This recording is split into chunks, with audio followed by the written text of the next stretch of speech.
The silence of the Sahara is shattered by the crack of a whip and the heavy thud of exhaustion.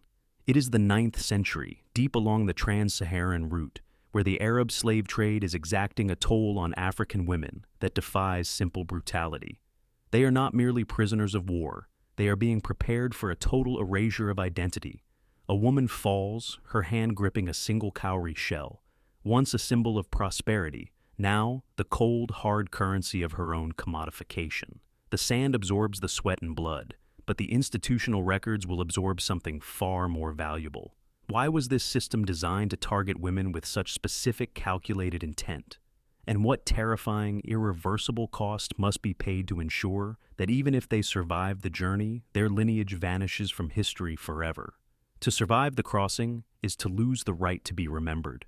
If you enjoy these dark histories, leave a like and subscribe and comment below where you're listening from. And now, back to the story. The horizon contracts. The infinite expanse of the desert is replaced by the claustrophobic stone geometry of Cairo or Zanzibar. The air here does not smell of dry heat and open wind. It is heavy with perfumes meant to mask the scent of unwashed bodies and fear. The women are herded not into cells, but into courtyards tiled in cool mosaics, a deceptive comfort that signals the end of their autonomy. Institutional control begins not with chains, but with a ledger. A merchant dips a reed pen into black ink, recording physical attributes as if cataloging livestock. The dates are noted, perhaps 18th century, perhaps earlier, but the names are discarded. The woman who held the cowrie shell is no longer Neka or Amina. She is stripped of her lineage and given a generic decorative name, Jauhara, jewel, or Zumarud, emerald. This renaming is the first act of spiritual erasure, a bureaucratic violence that hurts less than a whip, but wounds far deeper. She is washed, oiled, and inspected, her body prepared for a market where beauty is the sole metric of survival. The walls of the courtyard are high, muffling the sounds of the city outside. Here, a dangerous mercy is offered. The handlers whisper that obedience brings status. They promise that unlike the field slaves destined for the salt marshes of Basra, who will die by the thousands, she can live in silk and shade. She is told that if she bears a child to her master, she becomes al-Walad, mother of the child, a status that forbids her sale. But there is a hidden price to this mercy. To accept this safety, she must become an active participant in her own isolation, severing all ties to the culture she was stolen from. The cage that gleams is the hardest to escape. Yet, a quiet will to resist surfaces in the shadows of the harem. It is not a rebellion of swords, but of memory. When the guards look away, she does not pray in the tongue of her captors. She hums a rhythm from the savannah, a sound too low to be heard by the masters, but loud enough to vibrate in her own chest. She memorizes the faces of the other women, creating a silent kinship that the ledger cannot track. She adopts the posture of submission, eyes down, hands clasped, but behind the veil, her gaze remains sharp, cataloging the layout of the house, the routine of the keys, and the weaknesses of the men who claim to own her. Compliance is merely a mask worn until the moment creates a crack in the wall. The ultimatum arrives not with a shout, but with a whisper behind a latticed screen. The master presents the condition openly.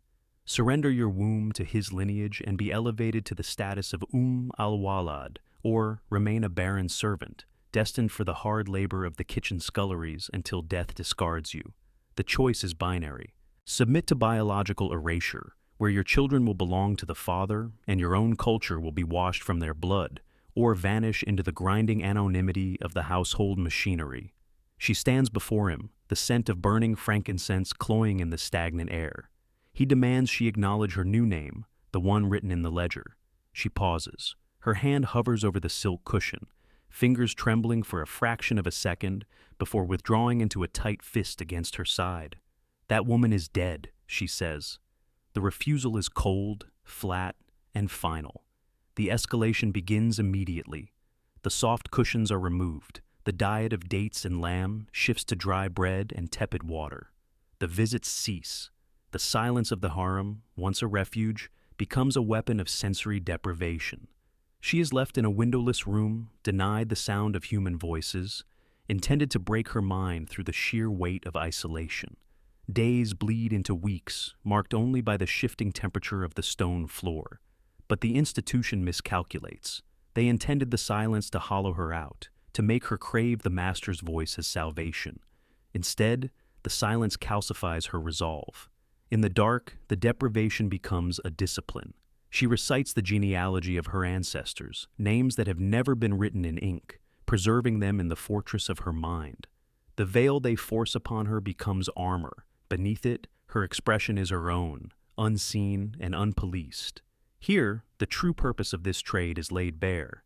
It was never merely about labor. The Trans-Saharan trade required a total consumption of the victim.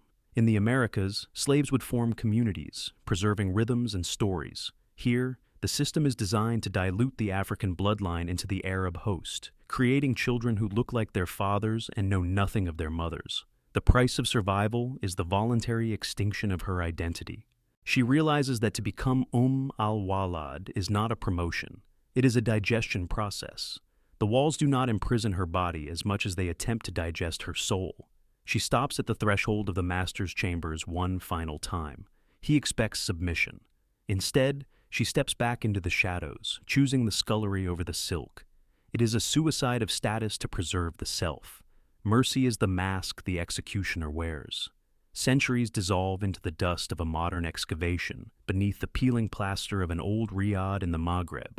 The institutional ledgers that catalog the women as property have long since rotted, the ink faded into illegibility. But beneath the stone floor of what was once the scullery, the place of punishment, the trowel hits something hard. It is not gold, nor the master's jewels.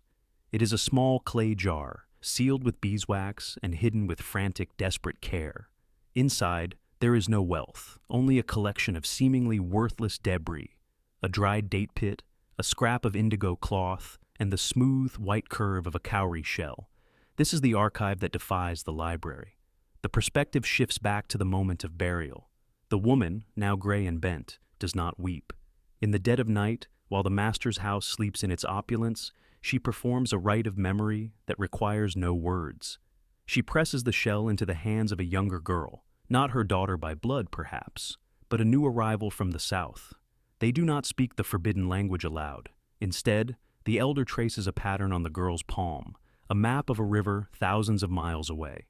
The transmission is tactile, invisible to the overseers. The truth survives only where the light cannot reach.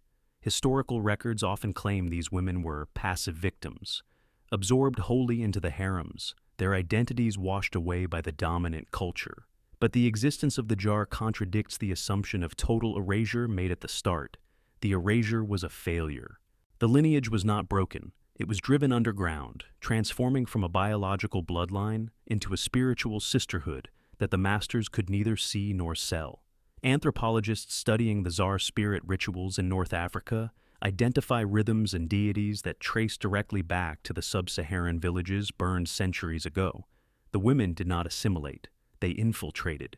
They preserved their gods by disguising them as spirits, hiding their culture inside the very institutions built to destroy it. They thought they were buying bodies, but they were importing a Trojan horse of memory that would outlive the dynasty. The shell was not a relic of the past, but a weapon for the future.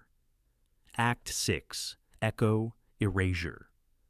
The heavy wooden doors of the archive close, sealing the dust and the silence inside.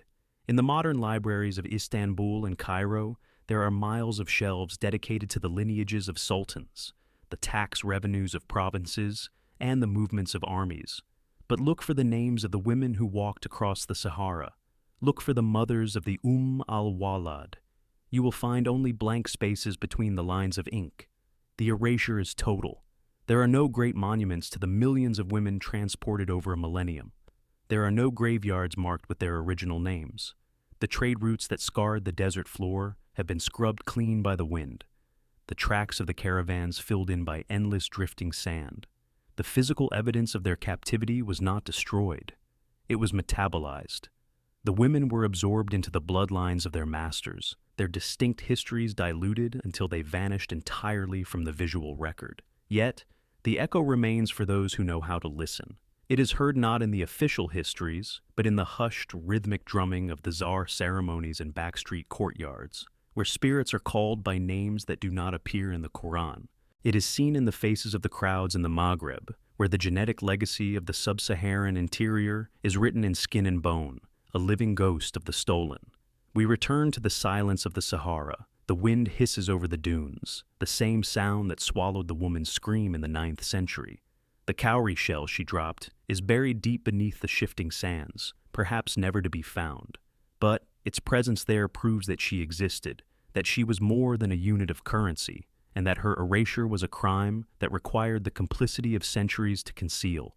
The ledger can be burned and the name can be forgotten, but the sand holds the shape of the body that fell upon it. Subscribe, hit the bell, and like. The desert remembers exactly what the books were written to forget.